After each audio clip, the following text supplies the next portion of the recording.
Here we are in the second year with Greg Williams at head coach for the St. Louis Rams. Their quarterback is Jay Cutler, who was traded for mid-season last year. They had Tony Romo, and Romo just did not cut it. They also had Kevin Kolb, and Kevin Kolb was traded to Cleveland in the offseason as Greg Williams is committing to Jay Cutler.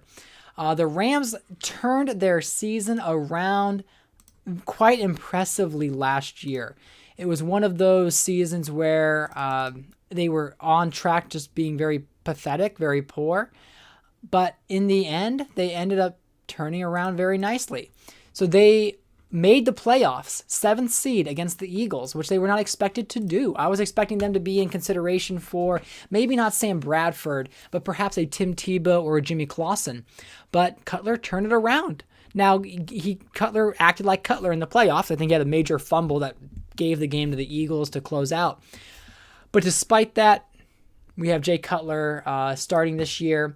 They did draft a quarterback, Rusty Smith, who's the backup. I can't expect him to do any sort of competition with Cutler. Complete backup in case he gets hurt. Now, Willis McGahee was a very solid running back in this league. He was a major contributor for the Oakland Raiders. He was their first-round pick in 2003. About 2 years ago or so, I believe a trade was made to bring McGahee to the Rams as the Raiders were trying to get a new era of rushing. They were losing, so I wanted to gather draft picks. So that's where McGahee ends up here in St. Louis. He is backed up by Benjarvis Green Ellis, who was a 5th-round pick in 2008, and then Antonio Pittman, the Ohio State Buckeye, back in, I believe it was 2007. He was a 3rd-round pick, but didn't really turn into anything. Now, their main receiving target is Michael Crabtree.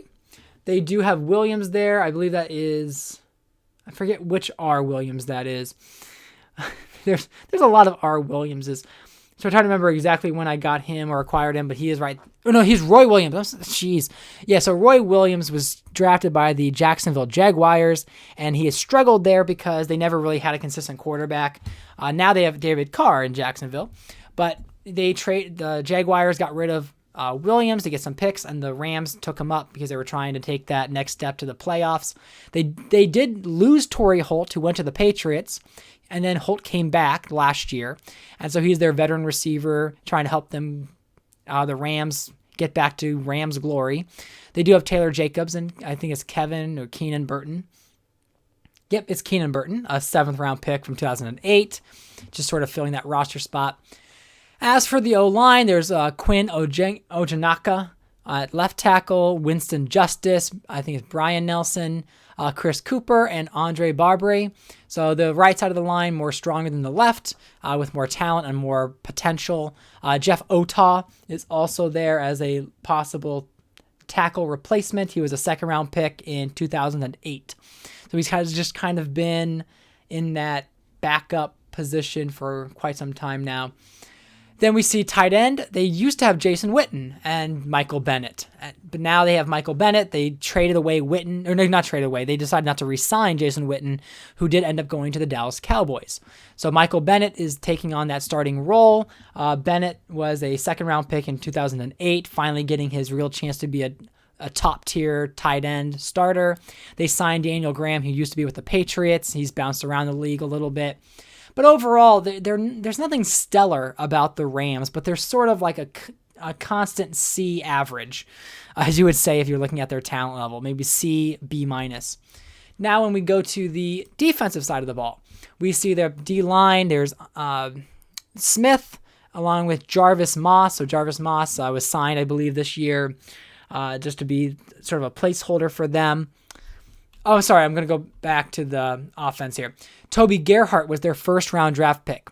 Toby Gerhart is expected to be the leading rusher for them. So even though he's a fullback, I'm going to be putting him at running back on numerous occasions because he's that bruising power back.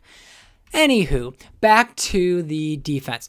There's McDonald and Mosley there in the center. Howard, their D-line is not that great. They're not providing that much of a pass rush, especially against, as I mentioned, a very powerful NFC West. I mean, you got Seattle, you've got Arizona, you've got San Francisco.